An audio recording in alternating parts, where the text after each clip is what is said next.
Good vibes, good energy. Good vibes, good energy. Okay. All that. Here we are. Bro. See, last time we weren't lit like this. No, or the last couple times. Because we were like... Fuck, speaking of lit, here my drink. Yeah, I'm gonna get mine. Should I start? Yeah, you okay, because I feel like you usually start. Yeah. Okay. Hi, guys. No. My neck broke.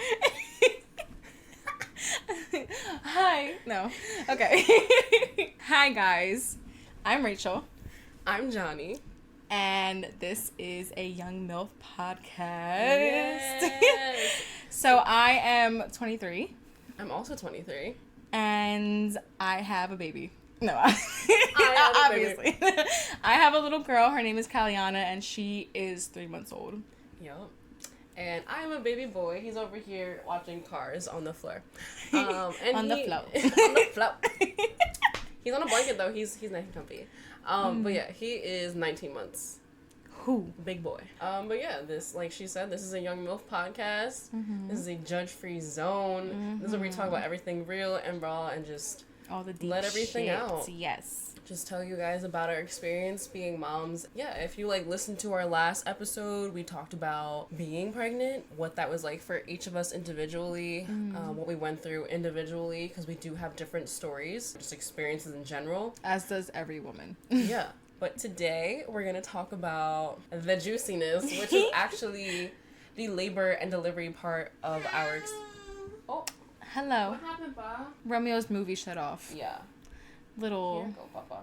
Oh, shit. What's he watching? Cars? Cars. Yes.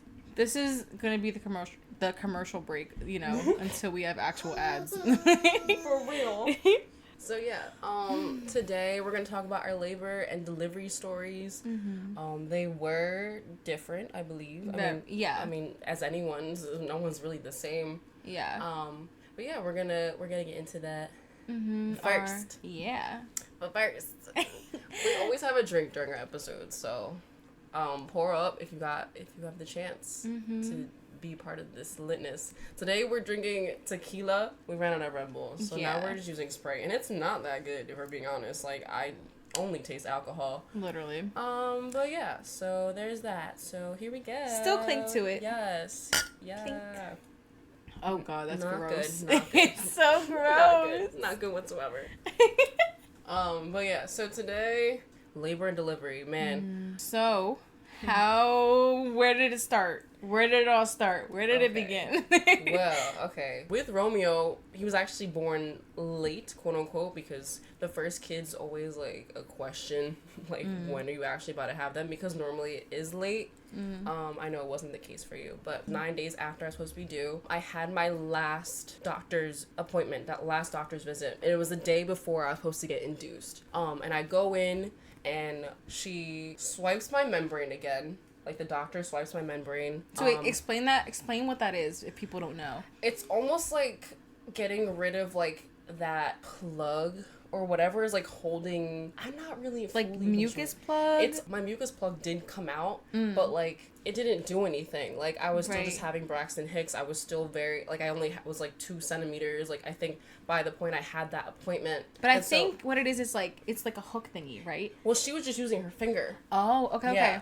So she just, like, went around. It's not comfortable whatsoever. It feels, like, really... It feels weird, honestly. Like, I don't know. It's, like, kind of really uncomfortable. Yeah. Because she's just putting her hand up in that joint. Just... All of that feels uncomfortable. Literally swiping, like, around. Yeah, so, like, after she does that... At the time, like, no one else was allowed in my appointment with me. But for some reason, like, that day, they're like, oh, yeah, your mom can come back here. Are you farting? It smells like it. Or he's shitting. It stinks. Because, look, he's stood up, and now he's... Mom, are you shitting? Is he, like, hiding the shit? Maybe. But for real, he hasn't shit in, like, 2 days. So maybe. That's kind of... what I need to happen. It just smells like fart in here. Literally, just fart. Whatever, let him do his thing.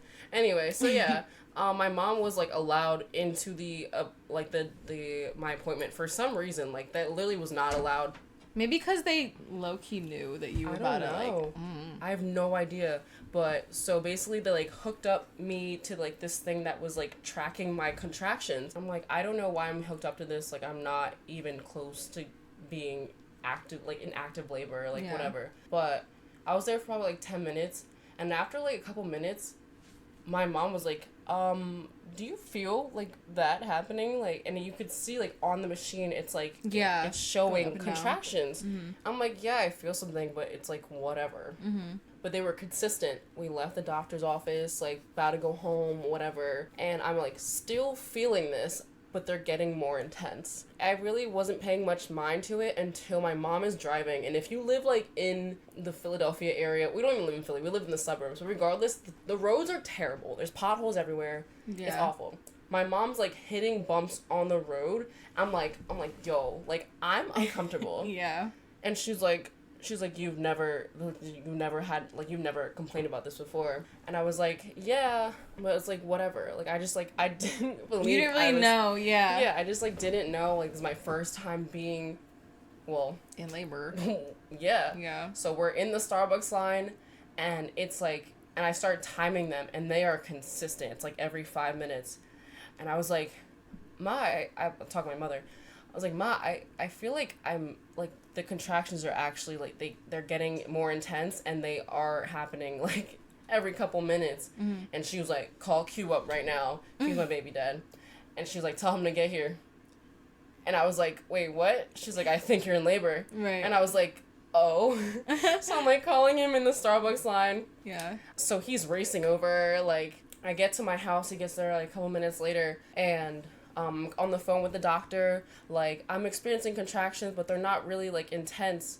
And she was just like, you should go to the hospital, because at that point I'm 9 days late. Right. And she just wants someone to monitor me. Mm-hmm. So, so we're about to leave, and then Q realizes that he locks his phone, or not his phone, he locks the key in the trunk of his car. Oh my god, wait, what? Yes. I feel like I haven't heard this. Bro. He locked his key in the trunk, and I'm trying to keep it cool. Yeah. So, my baby dad's outside with my dad, my mom, I think my brother. They're looking at videos on YouTube how to break into our car, like, his car. Oh because my god. His, like, it was, like, the fact that, like, his labor and delivery bag was in the car. Like, we had already, like, pre-packed all our shit. Yeah. So, his stuff was in the trunk with the key. Oh my god. So it was like, we can go to the hospital, you won't have any of your stuff. Right. So it was like, I was like, I don't want him to not be comfortable there. Yeah. So they're trying to figure this out. I'm walking around the house, like, bent over on the phone with the doctor, like, just, like, talking to her. It took, like, probably, like, an hour. And eventually, the trunk just opened. Like, they tried everything, and for some reason, the trunk opened. And, like, no one could explain why it opened, whatever. What?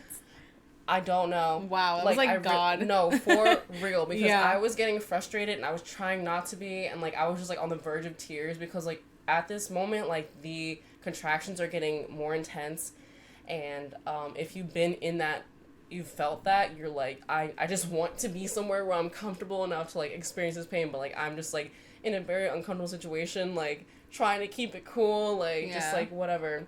Eventually, the car opens, and we go to the hospital. And we're in that, like, room where they pretty much just, like, see where you're at, because I know, like, some people, they get sent home and shit. But yeah, so the nurse comes in. I'm 4 centimeters at that point, which is, I think, technically active labor. Yeah. So I was probably only in that room for, like, 20 minutes, and they moved me to my labor and delivery room. And my thing was, I was stuck on 4 centimeters for, like, 8 hours. But I was trying everything. Romeo. Yeah, I was trying everything. I was on the medicine ball. I was walking around. I'm just, like, trying to do the stuff that induces labor naturally, because I wanted to wait to get the epidural. I remember sitting in the shower for 2 hours, just, like, sitting there on a chair with hot water on my back. Like, my baby dad just, like, spraying water on my back. I'm just there bent over, just, like, crying in pain, like, you know, like, the moans and the groans, just being in pain. Like, it hurts so bad. And eventually, like, I really wanted to, honestly, I don't know if I wanted to do it naturally, but I just want to see where I could go. Right, because you always want to see, like, okay, what point can I get to before, like, I need something. Mm-hmm. Yeah. And I was just fighting through it for real. Like, the pain, I was screaming, I was crying. My friends were all on Zoom. Yeah. Like, it was, like, your parents, like, us. Just I remember. Friends, yeah. Just, like, everybody hearing me, like, in pain. Yeah. And I remember I was telling Q at points, I was like, can you mute it? Like, I don't want them to hear me just over here crying. Like, I was, like, in pain. Like, it was so much going on. I remember, like, because, like, the nurses, they come in to check you, like, periodically. Mm-hmm. Like, every couple hours, which was, like, those hours honestly felt long. Yeah. Like, they felt long as hell. And I remember exactly what was told to me before I got my epidural, and it was, like, the nurse, she's like, why are you waiting out so long? I was like, what do you mean? She's like, why aren't you just getting your epidural now? Like, aren't you in pain? I was like, yeah. And she was like, you don't win an award for doing this without any medicine. Right. She's like, it's okay to do it. Mm-hmm. And I was like, all right. Because I just kept, every time they asked me, I was like, no, like, I don't want epidural. Mm-hmm. But after she said that, I was like, okay. Like, fuck it. No. Yeah. Because I was in so much pain, like, it was so bad. It's not funny. Like, you should not be laughing right now. No. You did this. Yeah, so, Romeo, you definitely took a shit. I can smell it. It stinks. I might have to change them right That's fine. That's fine. Hold on. It's shitty diaper time. Like we said, this is the real deal. This is real life. My baby is asleep right now at the moment. Oh my god, you stink. You stinky butt. Ew, I don't like when I'm changing his diaper and he has a boner. I'm so happy you don't have experienced that. I'm not even kidding, bro. That shit is real.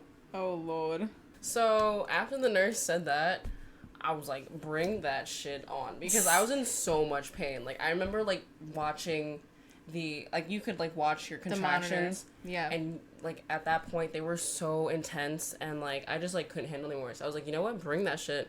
So, honestly, it wasn't as scary as I thought it was going to be. Because I think that's why I was pushing it off. Because I was scared. Because, like, I don't know if you know, but, like, if they put the epidural in wrong, like, you could be paralyzed. And you literally have to, like, sign off on that. Yeah. I remember signing a waiver for that shit. Yeah. No, like, that was so scary to me.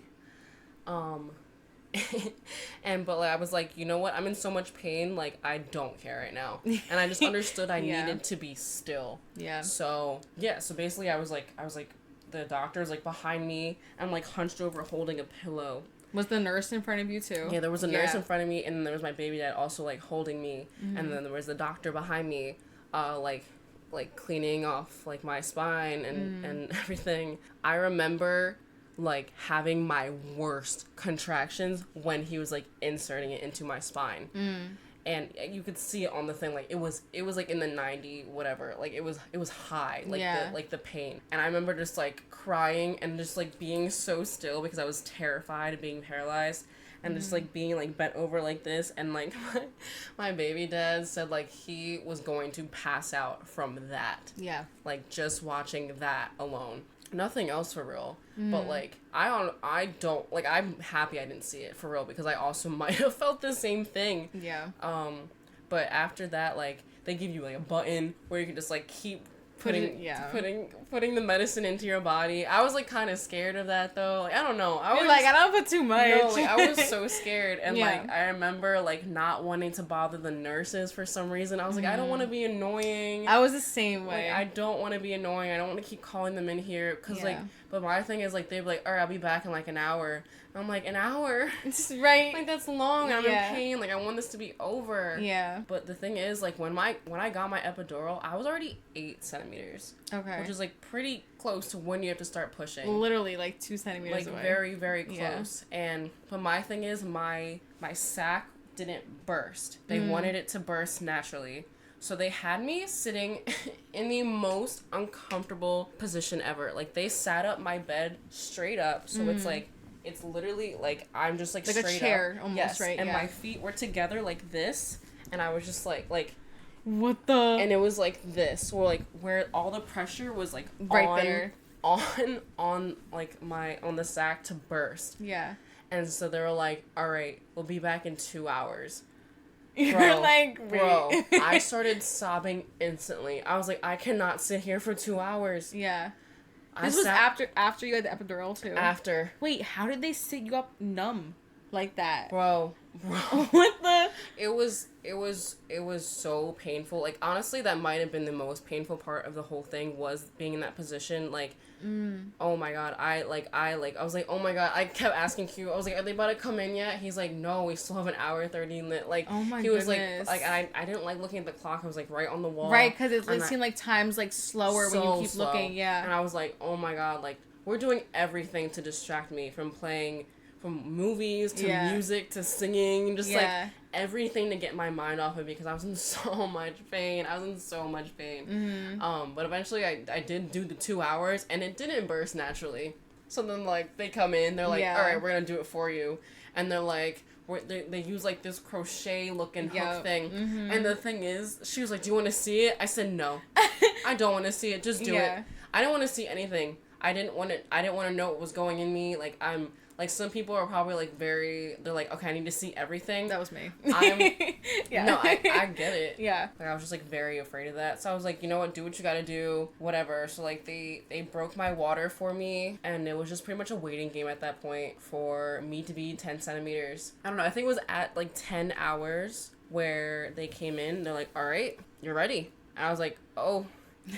And it's time. It's time. It's time to do this. And like, I don't know about for you, but the entire pregnancy leading up to it, it was almost just like, okay, like, I know it's eventually going to happen, but in that moment, it's like, fuck. Like, this is, like, the moment I'm very afraid of, because things could go wrong. I was very afraid to have to get an emergency C-section, especially because I wasn't moving along as fast as they wanted.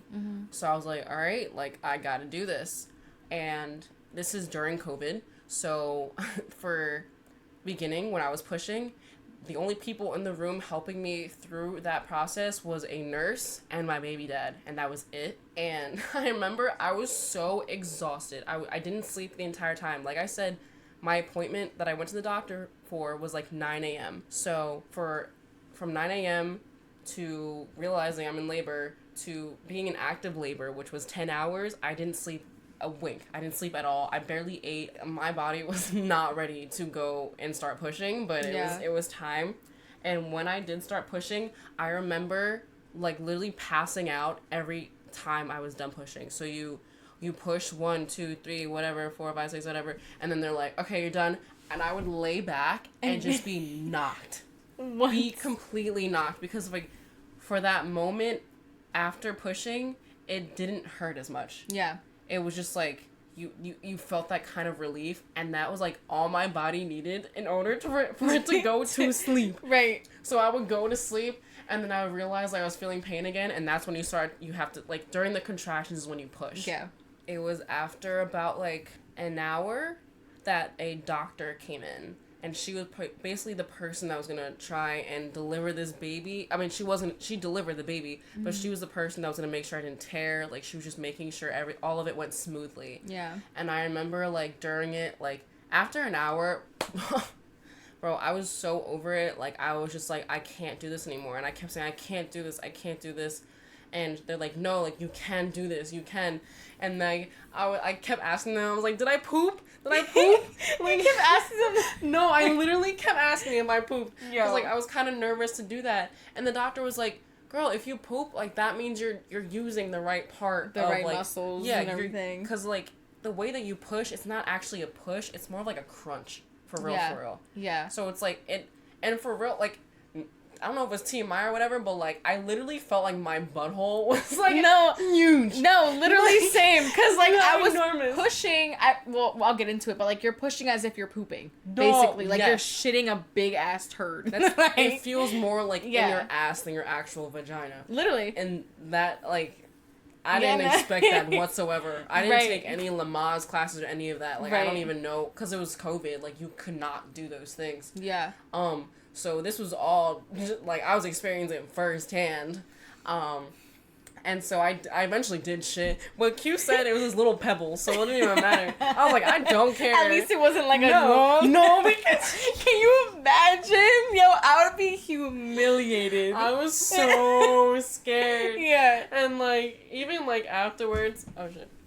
Even afterwards, like, I mean, we can think about it after. But, yeah, no, I literally, like, I felt like I was actually giving birth out of my ass rather than my actual vagina. Like laying an egg. No, for real. Like, actually. Yeah. That's a weird feeling. It was such a weird feeling. Yeah. And they kept asking me, like, do you want to feel his head? Because it was, like, it kept, like, coming, like, whenever I would push, his head was, like, coming out. But then I would, like, stop pushing it, it would like be sucked in. Yeah. And I'm like, that's what was happening for like an hour. Oh my goodness. And I was so over it.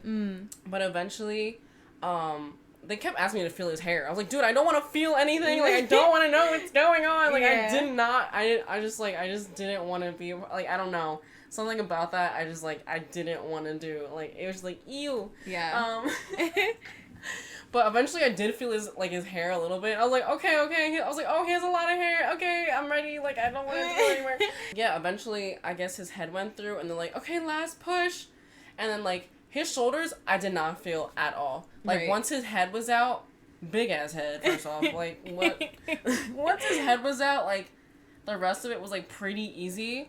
But I did tear. So I tore 3 times. One of them was, like, a bigger tear. The other one was, like, it was, like, kind of minor, and like the third one was like very, very small, so they didn't even stitch it up. He came out and like they put him on my chest, and I was like, oh my god, look at his nipples. Like why was that the first thing that you noticed? I don't know. Like it was, I don't know, but look at his nipples. No, for real. But like something about that was like very me. Yeah. Where it was like, that was, like, your literally natural reaction. That was my natural reaction, just to point that out. Yeah. To be honest, like, the whole labor process, like, at that point, it was just, like, it's over. Yeah. And, like, giving birth with placenta was, like, whatever. Like, it felt weird. Yeah. I didn't like getting stitched up afterwards. I don't know if that happened for you, like, if you had to get stitched up. But, like, it just felt so long. I was like, bro, I was like, is it done? Like, is it, because you just felt, like, the pull and the, like, yeah. Do you know if, like, you tore, like, internally, like, your deep muscle, or was it, like, just, like, the skin? No, I think it was just, like, the outside. Yeah. Ew. Because I know some women, like, tear, like, it's like I don't even know, like, a 3rd degree tear or something where it's, like, deep. Yeah, I don't think, mine was not 3rd degree, it was, like, 2nd degree. The reason I tore was actually because he was born with his hand by his head. So I was not going to tear at all. Like, she was like, you were fine until he was coming out and his hand was, like, right by his head. So she was not prepared for that whatsoever, which is crazy because when I got my ultrasounds, every single time his hands were, like, by his head. Aww. So I was like, he was just born, like, just like he naturally was, like, just chilling. Yeah. Basically, after giving birth, I started to get really high fevers. And they were concerned because COVID obviously was very relevant during the time. And so, but the reason I even noticed is because I was trying to feed myself afterwards, because you can't, after you get the epidural, you cannot eat anything. So, I'm trying to feed myself because I'm starving. I didn't even eat that day. I didn't eat the day before. And I'm trying to feed myself, and I'm shaking so bad from like, the chills and, like, the shivers I had from having a fever. I literally couldn't feed myself. So, someone else had to feed me. And they had to bring in ice packs. I had to put them under my armpits. Oh my goodness. To lower my temperature. They didn't know what was going on for real. Like it's usual to get this shakes when you're in labor. Like, like women don't really talk about that much. But you get the shivers. There's also this thing called, I mean, this is when the baby's crowning. There's this thing called the ring of fire. I don't know, like, if I didn't experience it. I didn't experience it. Oh my god. It just feels like everything down there burns, like, so intensely. Because the skin's stretching. No, it's to, like, the max. It hurts so bad.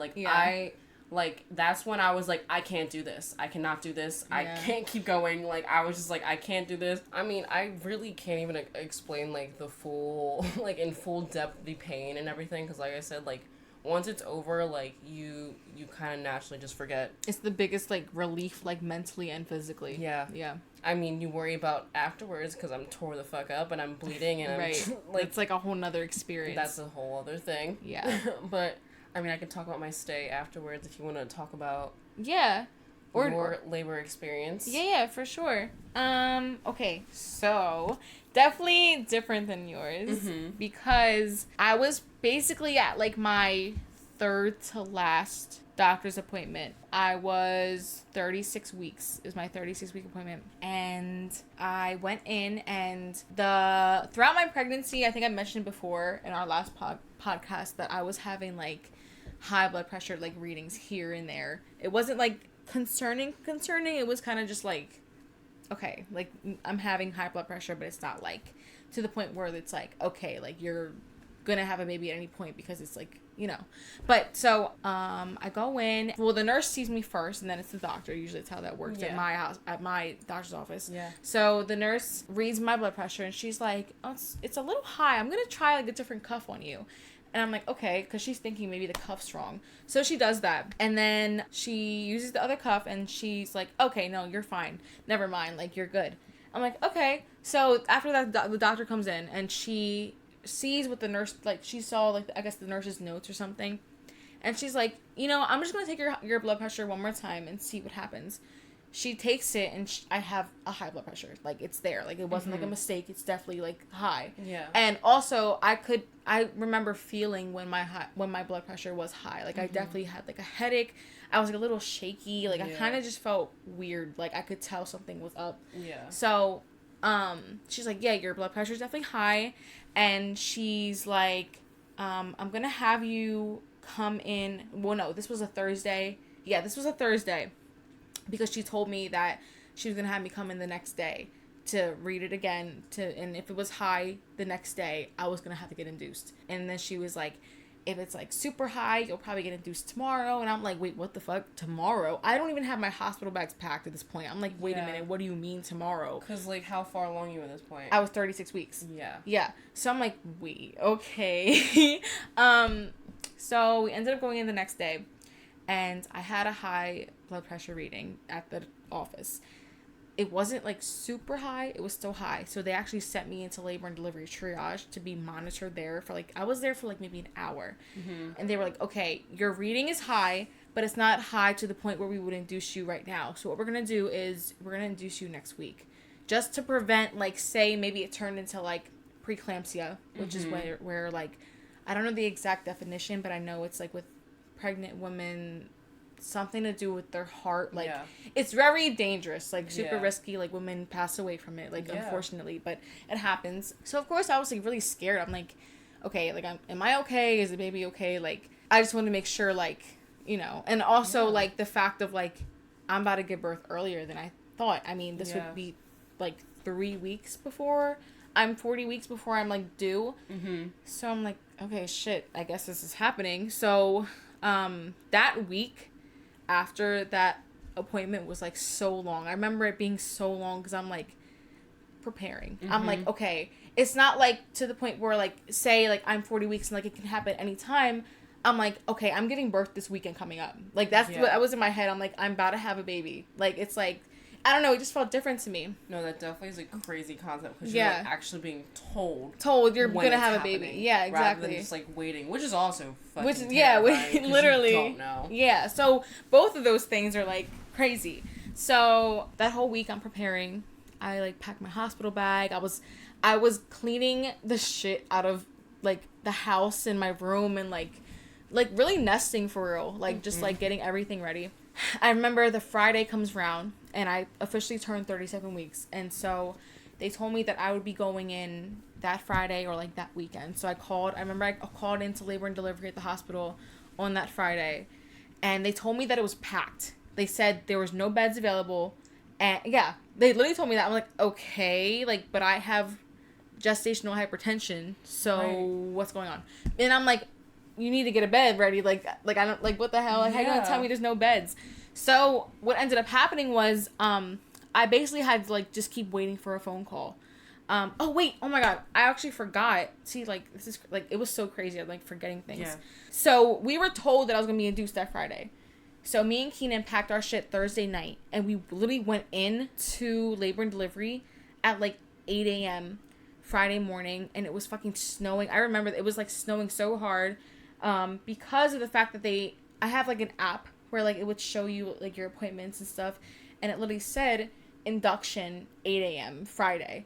So I'm thinking, okay, I have an appointment to be induced at the hospital, I guess. So we go in, all of our bags. I have my bag, he has his bag, his camera stuff, like all of our stuff. We get there. And they're like, oh, did no one tell you that, like, basically what happens is, like, you have to keep calling until we tell you to come in? I'm like, wait a minute. No, nobody told me that. What do you mean? And she's like, well, a lot of women, this happens a lot. Like, a lot of women don't know that, like, buddy, what you see, oh, God. What is it, Papa? he's sleepy. Yeah. Lay down. Good night. So, what was I saying? Yeah, so we go in, and they're, like, telling me that, like, we have to, like, basically call until, like, they're ready to have you come in.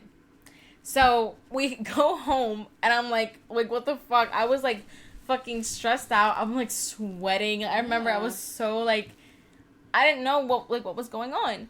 And so, I'm calling, like, basically every, like, 2 hours that Friday into the night, and they're like, yeah, we don't have beds available yet, all this stuff. And I'm like, okay, I guess. And I'm like, that's what I'm saying. And then I remember one of the nurses at the triage was telling me, like, we'll give you a call. I'm waiting for a call. Hey, that's your toes. I'm, like, waiting for a call. Basically, I'm sitting here just stressed out. Because, like, I'm like, when am I supposed... He's, like, grabbing my rolls. That's fine. I'm like, when am I going in? Y'all told me I'm going to go in. And I'm, like, losing it. Because I'm like, when is this happening? So, finally...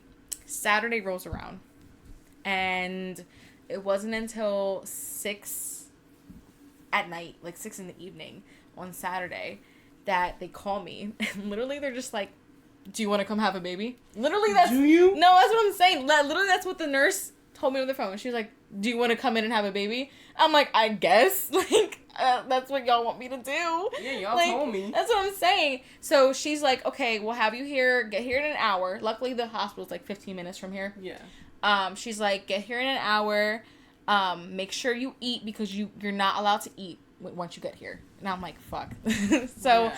I ordered food from that... You know that Hispanic place down the street that I've had you... Yeah. It's like, I got like a platter of like rice and beans and shit. And I was so nervous that I barely ate it. So that was ass, because I was like, I need to eat, because I know I'm going to be fucking starving, and I couldn't eat. Nah, because the nerves, bro. Literally the nerves. So finally, me and Keenan go in, and we're in labor and delivery triage, and they hooked me up to the monitors that go around your belly to make sure if I was like having any contractions at all at this point, which I wasn't. So they're like, okay, like get me into my labor and delivery room.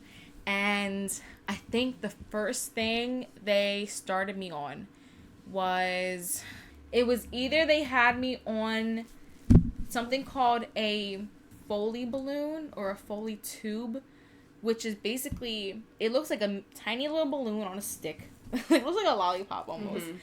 And it goes into your cervix and they blow it up.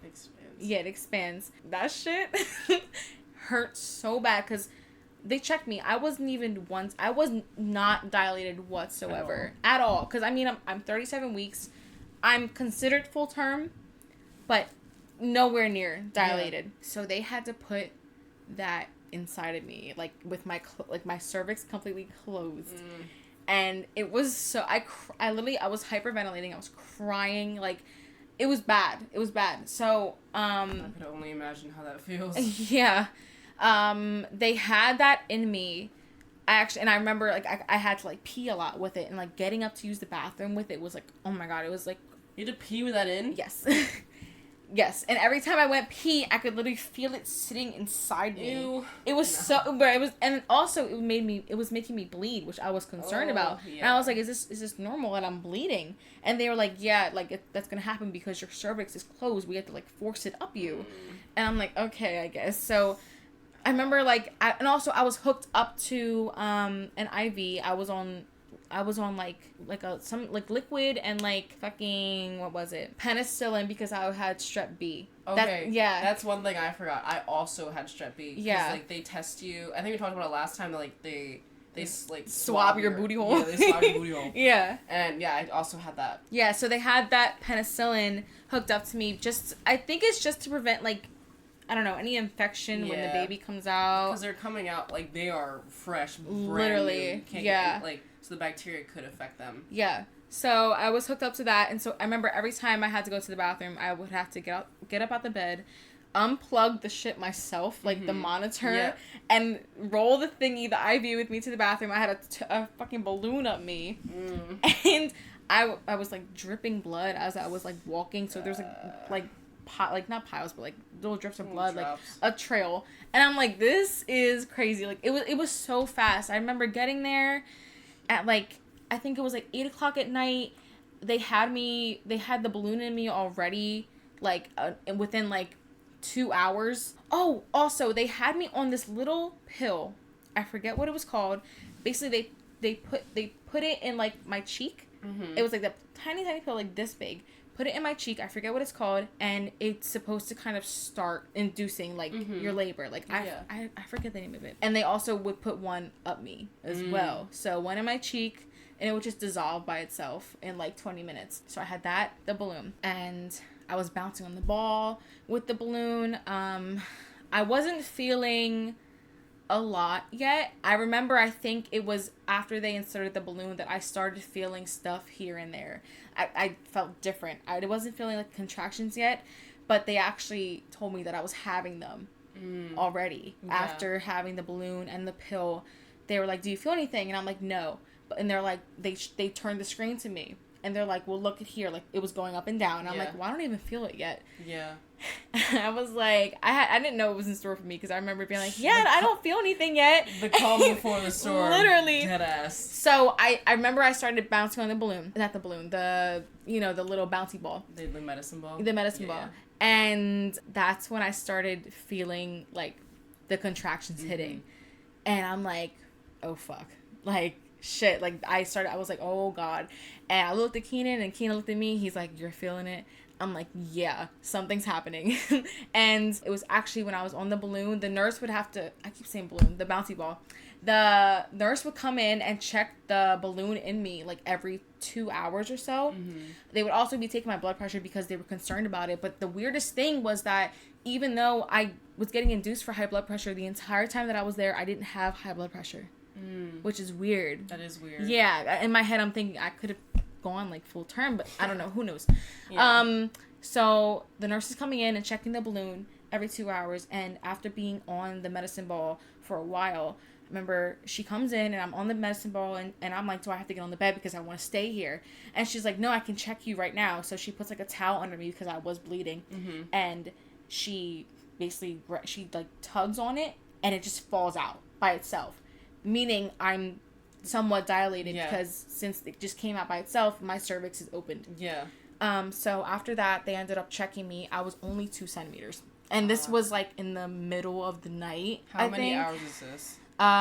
Went in Saturday like 6 o'clock, or no, I got there got there at 6. This was maybe 4 or 5 o'clock in the morning on Sunday.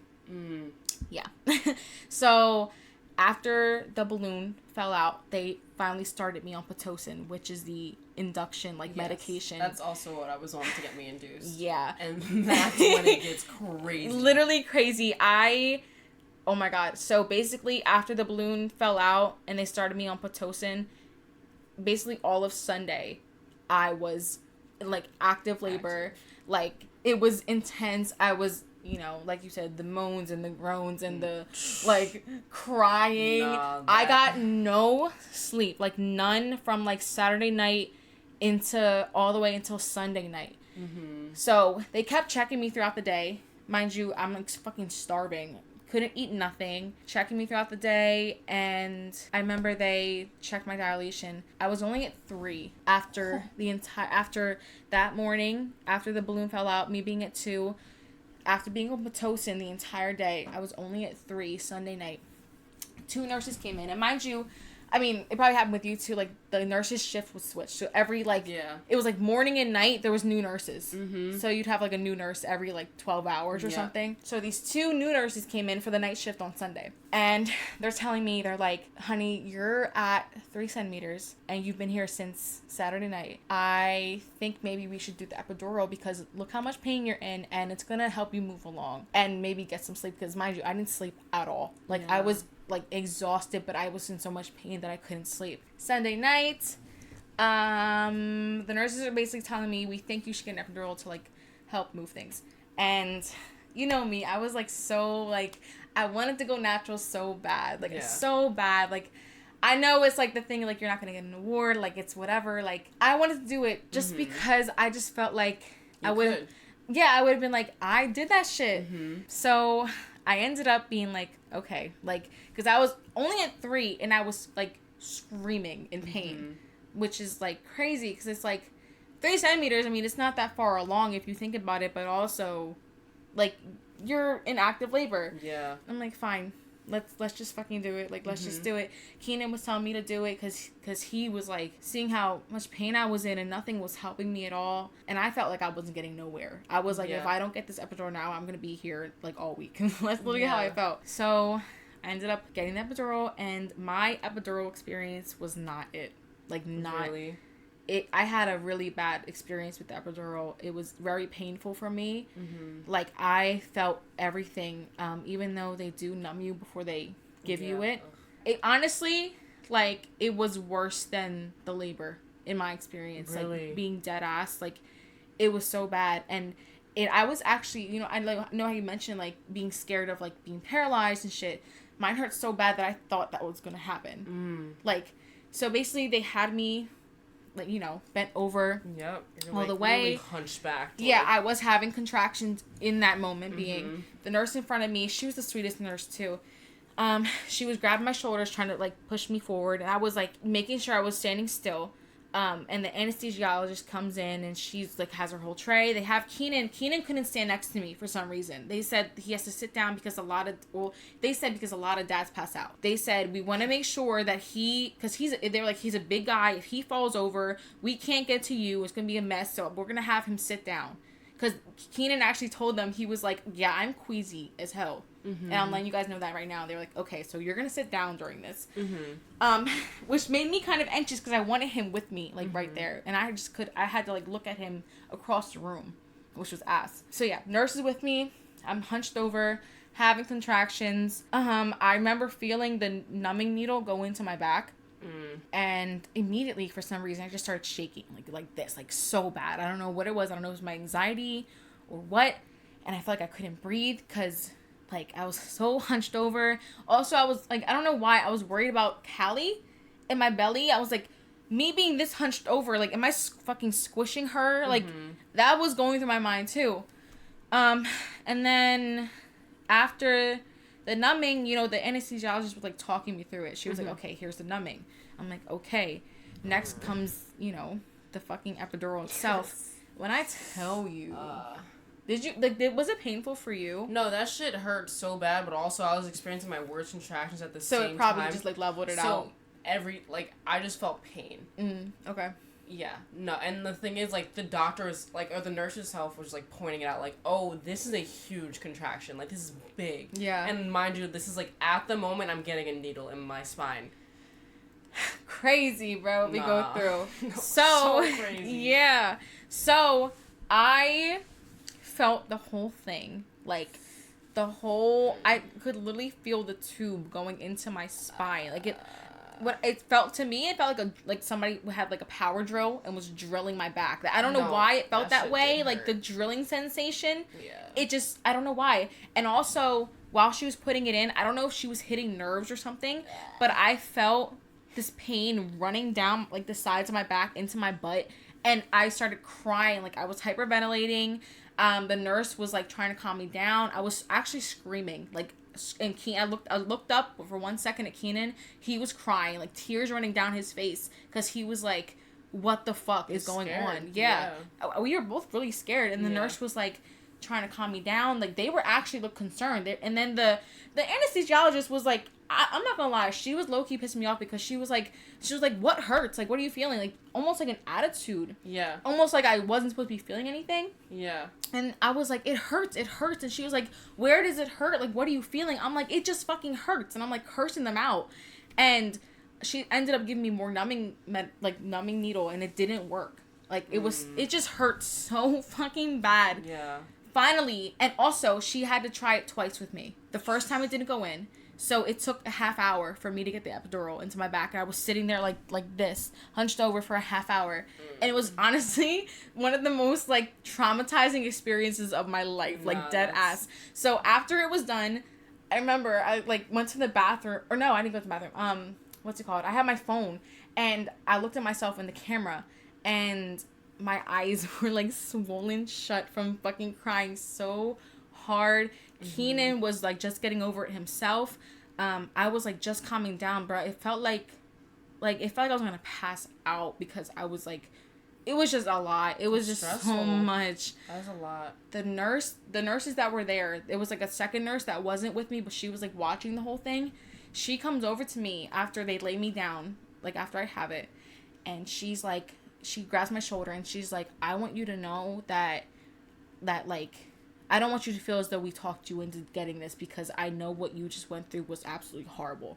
And she was like, we don't experience a lot of women going through that here. You were definitely, like, one of the first. And I was like, oh, fuck. And then, tell me how. So the way our room was set up, it was, like, you know, our room, and then they had the baby station, like, in a separate part of the room. Yeah. Both the nurses were over there, like maybe a half hour later, like, I guess, like, reading my chart and stuff, getting stuff set up. And I just overhear them talking, and they're like, you know, like, that was her second day on the job. And I'm like, hello? Like, wait, what? I'm, like, thinking to myself, like, is that why she took so long? Is that why it hurts so bad? Like, should she know what she was fucking doing? Yeah. Like, I don't know. It was fucking crazy. So, the whole epidural situation happened. It was, like, late at night at this point on Sunday, and I remember, like, the epidural took a while for me to feel. I only felt it on my left side first, and that fucking scared me too. So I'm like, yo, if I don't get this shit all over, like, if this shit only numbs me on my left side, I'm gonna be fucking mad. I just went through all that. So finally it ended up, like, going through my whole body at some point, because they kept switching, like, positions for me. Yeah. Like, I would lay on my one side, and then they flip me over an hour later, like, back and forth. Did you have to use that, like, peanut looking? Yeah. My legs were, like, this on it, like, on my side. Like, I was doing that. It's like I don't even know. It's like almost like is like a yoga ball, but it's shaped like a peanut. Yeah, like, it's squished in the middle. And you put it in between your legs, and just, like, you do change positions. I also had to do that, so yeah. Yeah. Did they did this thing with me where they put ice water in a glove, like a one of the latex gloves. Mm-hmm. They tie it up, and they would check me from, like, here down to here with the glove, like, and be like, do you feel it? Do you feel that? Do you feel this? And that's what they did with me. So, yeah, I don't know what, I guess it was, like, to see if I was, like, feeling the epidural, because, I mean, I didn't feel the coldness, but, like, at certain points where they put it, like, up here, and I'd be like, yeah, I feel it, and when they put it down here, I'm like, I don't feel it. Like, they were doing, like, every, like, through the night on Sunday, honestly. So after finally getting the epidural, I passed the fuck out. I think it was, like, 1, because I had it, 2, because I just cried my eyes out for, like, 2 hours. Like, it was so bad. You're exhausted. So I passed out for, like, 12 hours. Literally, I slept for almost 12 hours, I remember, because they would come in every, like, 2 hours, and I'd be, like, I remember, like, sort of, but I was so out of it. I'd be, like, waking up, they wake me up out of my sleep, and they're, like, we have to check your blood pressure, and, like, give me more medicine. I'm, like, half asleep while this is happening. But I'm kind of, like, I don't know, grateful that I was able to sleep, because I know some people aren't able to at all. Like, you didn't, yeah. But also, I was only in active labor for 12 hours itself in a whole. So you're talking about you slept for 12 hours. I went through the whole labor process and gave birth in 12 hours. So that's crazy that you slept for that long. Literally, and it's also because I didn't sleep from Saturday night until Sunday night. So that's, what, almost 24 hours. Yeah. And you're in labor, like, using the most energy ever used in your fucking life. Like, ever. But when I tell you, it felt so good to sleep. Like, I'm like, bruh, it was probably one of the best sleeps I've had in my life. And I think, low-key, I feel like God let me sleep along with the medication, but, like, God was like, you don't even know what's coming, because my whole postpartum experience, I mean, we'll talk about it next time, but I went fucking through it. I know every woman does, but I feel like I went through it. Like, the first days were horrible for me. So, yeah. I slept 12 hours, basically, through the night. Monday morning hits. So I've been at the hospital since Saturday night at this point. Monday morning hits. They're, like, waking me up every couple hours to see where I'm at. It's, like, 5 a.m. I see the sun, like, rising through the window, like, shining into the window. I'm, like, just kind of waking up. I remember a male doctor comes in this time, and he checks me. And they tell me that I was 6 centimeters or something like that. Wow. Yeah. And they're like, okay, we're going to break your water. Because my water didn't break yet on its own. So they take the little hooky thingy, the crochet thing. Yeah. And they do it. Right away, there's instantly, it was like a gush of water just whoosh, like all over the bed. And then right after that, I think I went back to sleep. And then around like 10:30-ish, maybe close to 11, the nurses come in, or another doctor comes in, they check me again, and I'm at 10. Like, only within a couple hours. I literally woke up out of my sleep, and they're like, okay, like, you're at 10, are you ready? And Keenan sleep next to me, and I'm like right now, and they're like, yeah, like, let's, like, right now, let's do it now, like, we're about to push. And Keenan's next to me on the little cot thingy, and I'm like waking him up. I'm like, Keenan, like, we're about to push the baby out, like, right now, like, wake up.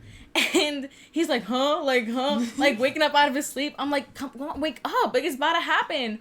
And so the 2 nurses come in, and a doctor comes in. And I pushed for about 20 minutes. And that was it. After all that time, I only pushed for 20 minutes. And I didn't feel really anything down there at all. Like, only thing that I felt, and the best way that I can describe it was, like, levels, like, almost like an elevator, that I felt her coming down. Like, it was like a little, like, boom, boom, boom, boom, like levels almost, like. That's the only thing I felt down there. There was one spot where the epidural didn't hit me, which was, like, specifically right here. Like, my lower belly, kind of my hip. Yeah. And that's where I was feeling the contractions. So every time that I would have a contraction, I knew to push.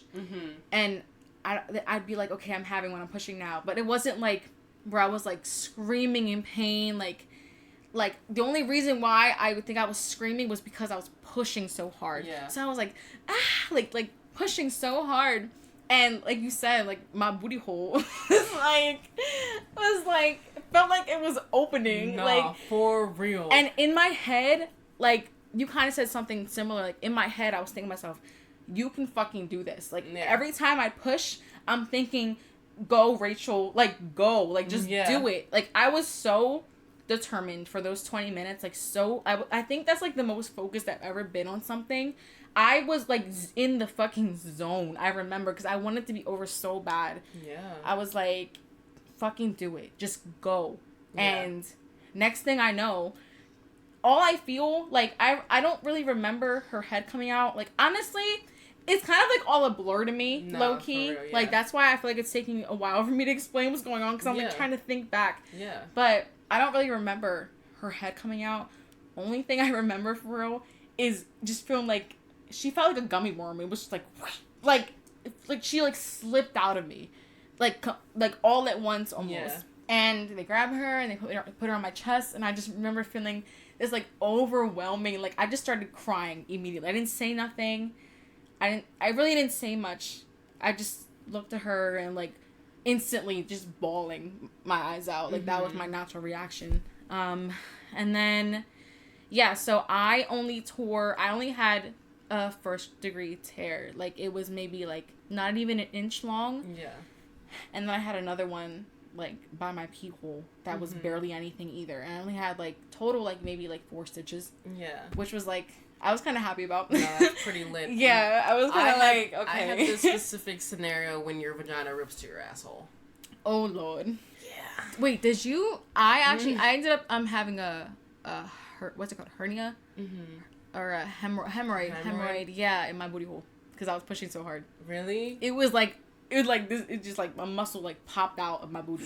Yeah, and I had to, bro. That shit took a month to like go back to normal. Away? Yeah. Oh my god. No, I did not get one of those, but I did tear from my vagina to my asshole. Holy hell. Not fun at all. Not good. Yeah.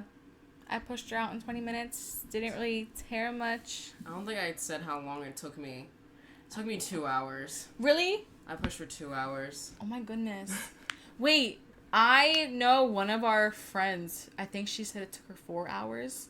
Yeah. Yeah. She said it took her 4 hours to push.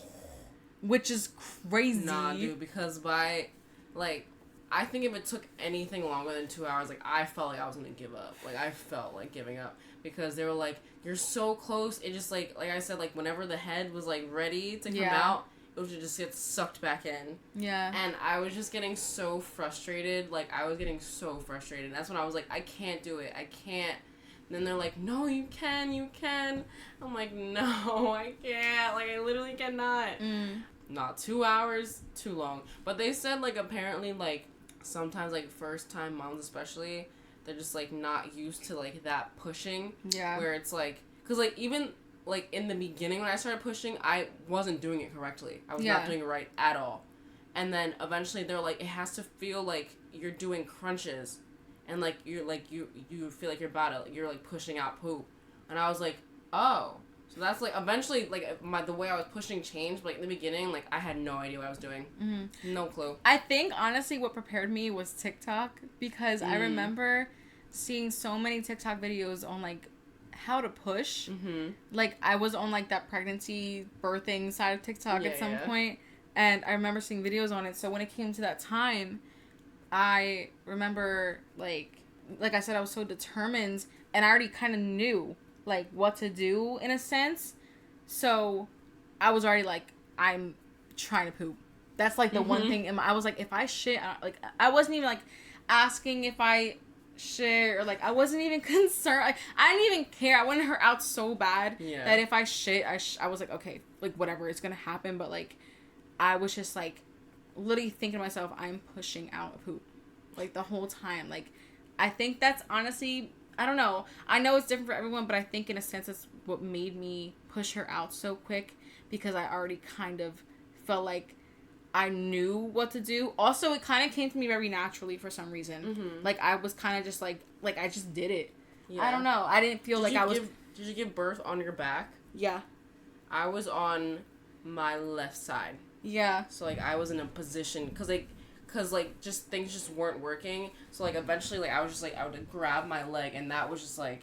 That's what helped me. Yeah. Just, like, that, like, actual, like, crunching, like, pulling my leg and, like on the side, yeah. And I actually told the nurses I told them, like, I had kind of like a birth plan set up, so I told them that, like, I wanted to try different birthing positions if I had to, but it was just so quick on my back that it just happened. Yeah. So yeah, and I know that women, like, you can give birth, like, in so many different ways. Like, you can give birth on your knees. On all fours. You can give birth standing up. Like, literally, you can give birth, like, squatting, like, anyway, honestly. Yeah, my mom's sister, I'm pretty sure my mom's sister gave birth on the toilet.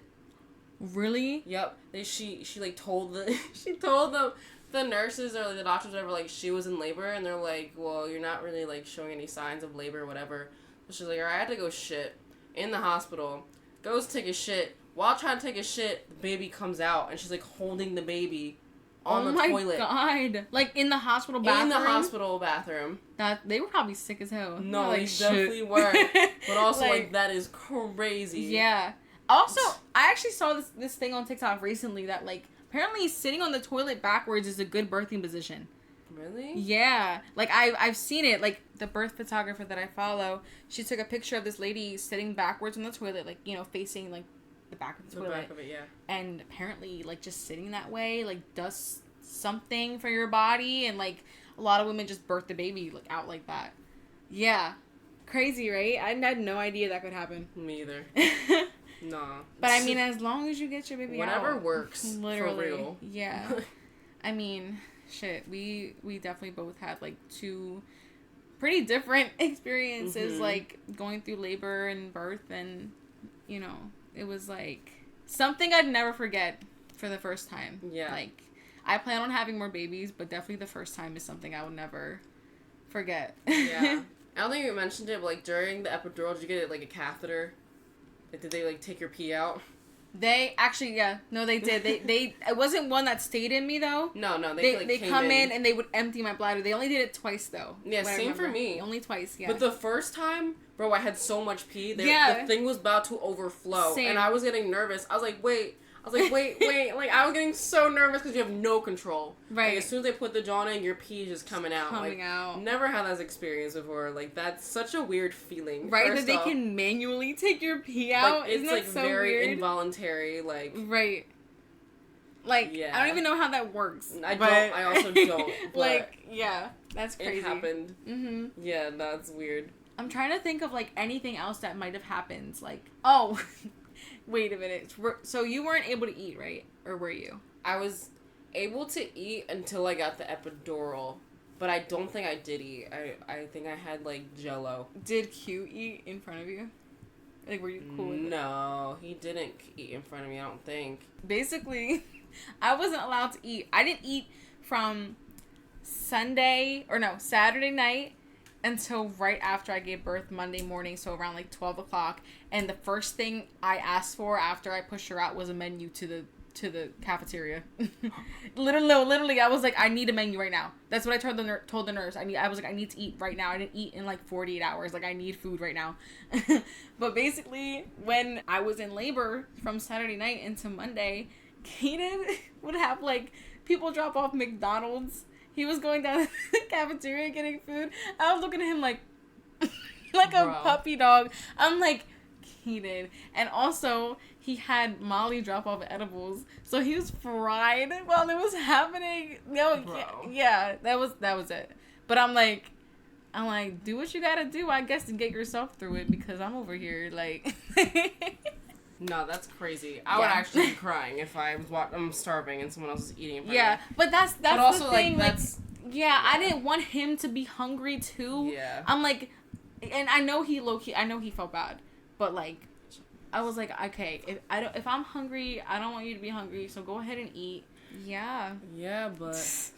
Now look at us. I know. Mothers. Babies, mothers, MILFs, young MILFs. Yeah. We made it. Mm-hmm. I think that's also, like, I don't know if, like, something you're worried about, but, like, there are horror stories that come with, like, I mean, you don't want those things to happen, but they do cross your mind, like, oh my god, like, the worst things could possibly happen while you're in labor. Like, that's a huge, like, that's just a huge experience in itself. Yeah. Like, your body's doing so much. And some women, like, their bodies can't take it. Mm-hmm. Like, childbirth is, I mean, women die from childbirth. Exactly. Women die in postpartum. Yep. Like, it happens all the time. Mm-hmm. And, I mean, it's something that, it's very real. Yeah, but it's not talked about a lot. Yeah. Because, like, you don't, honestly, no one really wants to talk about it. Or hear about it, maybe. Because you're like, okay, I don't want to hear about that. Yeah. Like, when I'm pregnant or while I'm giving birth, like, you're just trying to be in the moment and pray to God that everything goes smooth and that you're healthy and that the baby's healthy. Mm-hmm. So there's a form or something that you sign before you're actually about to give birth, and it's like, okay, in the case of an emergency, who are we saving? Yeah. And I had this discussion with my baby dad, with my mom, before everything. I was like, the right answer, I believe the right answer is the mother, because you can have another baby, and even if you can't, like, there's, like, I don't know, like... No, I know, I was the same way. It was just, like, that was the right I'm only, first off, gave birth at 22, so I'm only 22, I can easily have other kids later on in life. Yeah. So that was, like, that's a decision that you have to make even before you give birth. Like, okay, in the case of something going extremely wrong, what's happening. Like, I actually had to send that form in months before I went into labor at the hospital. They had me send it in, I think, like 4 months beforehand. Oh, wow. Because they had to have that documented in, like, your files. Yeah. Yeah, I remember signing those papers, and I remember talking about that with Keenan. It was, like, immediately, like, like, hell, like, you're, I mean, we're so young, and to have something like that happen, it's like, you know, having to deal with, now there's a baby without a mother, you know, like, I'd rather much be here and be a mother to a child than not be here to be a mother to my child. Like, that just makes sense to me. Yeah. Honestly, I mean, a lot of things make us women so strong, but it's like, to have to think about something that drastic, with to literally sit there and with a paper in front of you and be like, okay, my life or somebody else's life, like, you know, like, to have that mental, like, it's just to have to think about it is insane. And to make a decision. Yes. Come down to a decision. And sign off. Yeah, sign off on a decision to save your life or your baby's life is, like, so, I don't know if anybody could just go through that. Like, you know, like, I think it's very hard to do, and for us to have to do that just to give birth to a child, it's like, it can take a toll on your mental health, honestly. Yeah. Like, I think a lot of that whole process, like, leading up to labor, being in that experience, like, in that moment, like, it's a lot. It's exhausting. It's like you're just thinking about every single thing that could possibly happen. There's so many things to think about. Yeah. And a lot of it is fucking terrifying. Yeah. Like, I'm not gonna lie. Honestly, being in that hospital, like, I know, like, you know, intrusive thoughts, okay? Like, something at one point maybe in my head popped up saying, like, what happens if I die? Like, what fucking happens? No, for real. Literally. Like, not even just what if I die. Like, what if the baby dies? That too. That's so scary. Because what happens to you afterwards, like, going home. Yeah. And having to think about that. Like, that. And that happens to women. Yes. Going through that whole experience. Going through the whole process of being pregnant and then not being able to hold your baby. Like, that is terrifying. And I honestly, like, if any one of you have ever experienced that, I literally send you all of my prayers, like, all of my love, all of my prayers. You are, like, probably, like, you are the strongest human being ever. No, for honestly real. Like, honestly, that is super traumatic. Yeah. And women to go through that and try again, right? Whoa. Right. I'm getting chills right now thinking about this. Yeah. That's a lot. And I commend you for, like, that strength in itself. That is crazy. Yeah. Like, I don't know if I can put words to it for real, because, like, I can't imagine that. Yeah. But I know it happens. And like you said, you think about it because it's very, very real. Like, it's so real.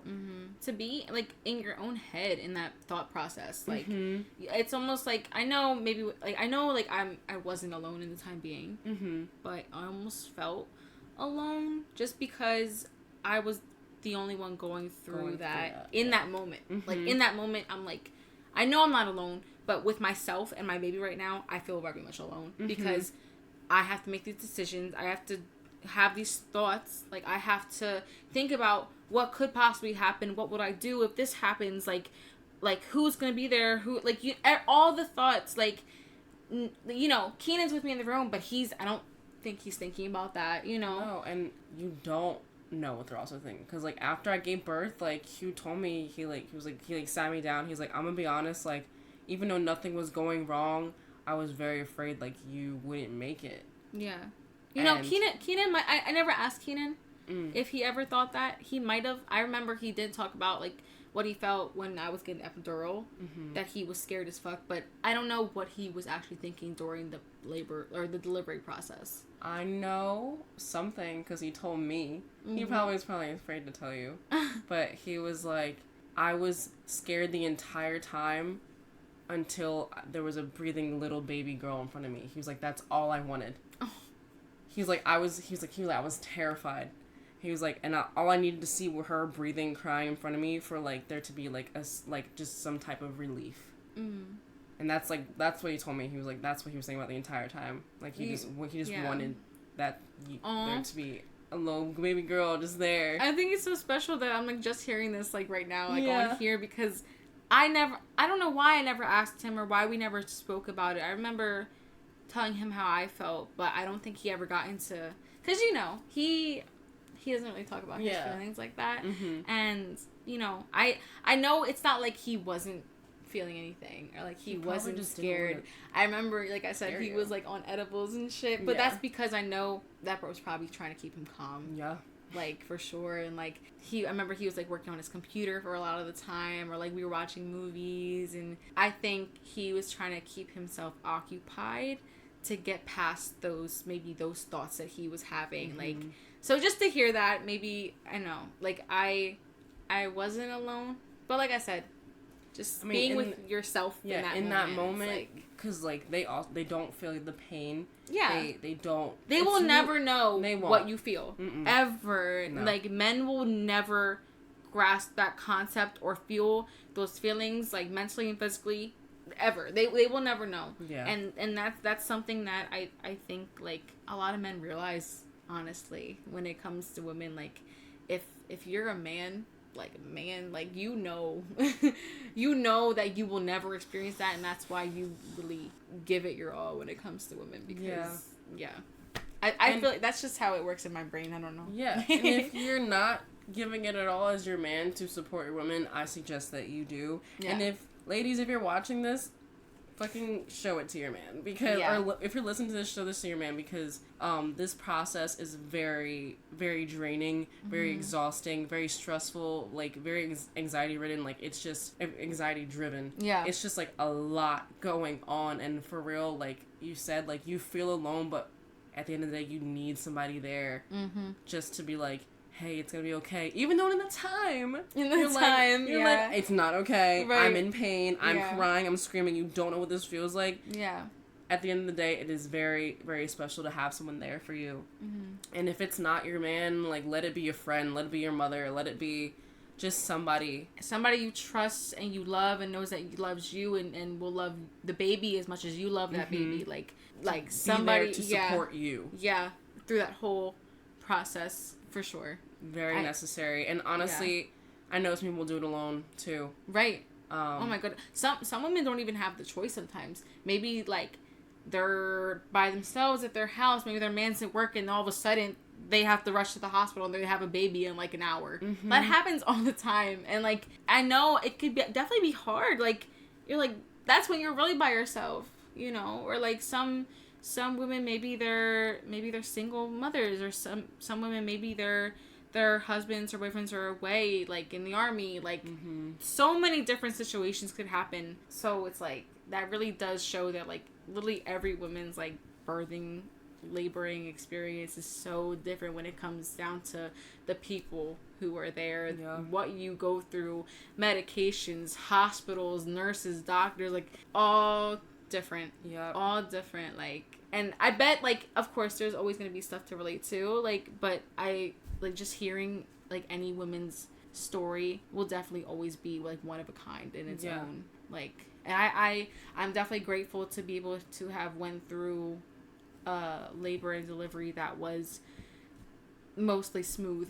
Yeah. Honestly, like, I didn't have complications. I wasn't rushed into emergency C-section. I wasn't, like, bleeding out. Like, you know, so many things that could happen. I'm very grateful that even though I delivered early, it went smooth. Yeah. That's the one thing that I'm always really grateful for. Same thing. Me delivering late went smooth. Like, that was, like, one thing I was very, very thankful for, and I made it very clear afterwards, or even during. I was like, I'm so happy that I'm okay, that I'm healthy, that the baby's okay and healthy, and a huge boy, by the way. He was born 8 pounds, 12 ounces, and, like, 21 and 3/4 inches tall. Oh, my goodness. Big-ass baby. Still a big-ass baby. Callie was, what was she? She was 6 pounds, 13 ounces, so just about 7 pounds. And 19 3/4 inches. Only at 37 weeks though. Oh, no nug. Yeah, she was tiny. Crazy thing though, when I was born full term, like 40 weeks, but I was 6 pounds 8 ounces. Oh, you were little. Yeah, tiny. So the fact that she was born basically 7 pounds at 37 weeks is like, I don't know, mind blowing to me. I feel like if I went full term with her, she would have been a big bigger. baby. Nah, she definitely been bigger. Yeah, for sure. But yeah, she came out healthy. No complications with her at all. Yep. Just yep. Yeah. Just reminiscing like, oh god, that shit happened. No, it's crazy because even like, I mean, we can talk about this next time. What happens after? Which is a whole afterbirth. Yeah, afterbirth, postpartum. That's a whole nother story to tell. And I mean, honestly, we can both say we're still going through postpartum. Yeah. Honestly. Because postpartum goes on for a long time. Like, a long time. Yeah, they say your body doesn't fully recover from giving birth until, like, 2 years. Yeah. It's, like, 2 years after you give birth. So, yeah. yeah. You're almost there. I'm only 3 months in. Yeah. Literally. But we'll talk about all that good stuff next time. But yeah, those were our stories. I'm sure we missed out on things because there's so much that comes along with this experience. A lot of things your brain forgets. All chooses a blur. to forget. Literally turns into a blur. The fact that I even remembered anything that I said, I don't know. Literally same. I'm like, how did I even do that? I think what helped was that we did record when I was in labor. I know you guys did too. Yeah, we both posted it to YouTube, right? Yeah, I actually remember showing it to Keenan's family, like his mom and his dad, and they're like, why would you put this on the internet? What do you mean? Because I think it was the part where I was like before I got the epidural, and I was like moaning and groaning, and they're like, why would you put this out there? I'm like, cause it's real, right? I'm like, I want to show. I told Keenan's mom that I was like, I want to show other women, like maybe they're pregnant, like what happens, like just for other women to feel like not alone, like just to show my process, like check out both of our YouTube channels to watch our labors, our labor and deliveries. Yeah, you guys get to see it firsthand over there. Yeah, there's a lot of moaning and groaning, but you know that's literally a lot of it for real. Yeah. I mean, while you're there, subscribe too. Shit. Right. Might as well. I haven't posted on there in a while. I know. I need to get back into it. Yeah. But you guys will see. Yeah, you guys will see that. But thanks for listening to our stories. Yes. Honestly, would love to hear from you guys. If you can relate, or maybe you haven't given birth yet and you just have like a lot you're thinking about. If you're a first-time mom and you've never given birth before, or even if this is like your second or third or fourth whatever child, you got this shit. Like you are so much stronger than you think you are. Like I know that I didn't think I was as strong as I was gonna be, but you are at the end of the day, and you will prove that to yourself no matter what your birth experience looks like. No matter what happens, you got it. Yep. You got this shit. Not for real. Yes. Women are stronger than like men, to be honest. Like no, for real, literally. To go through this experience. Yeah, the emotions, the everything under the sun that comes with it. But yeah, and then all of a sudden, boom, you're a MILF. You're a MILF. You are in fact a MILF. Yeah. But yes. Oh, Callie's up. I guess that's the official end of this. That's the cue. Yes. To leave. To say goodbye. Thank you guys for listening as always. Yes. I can't believe we're on our third podcast already. I know. Time is going by. Yes. Stay tuned. Next time we're going to be talking about postpartum, afterbirth, and all of that. Yep. That's a whole other experience. So be ready for that. Yes. Yeah, I'm hoping you guys enjoyed listening to this. And we'll be back very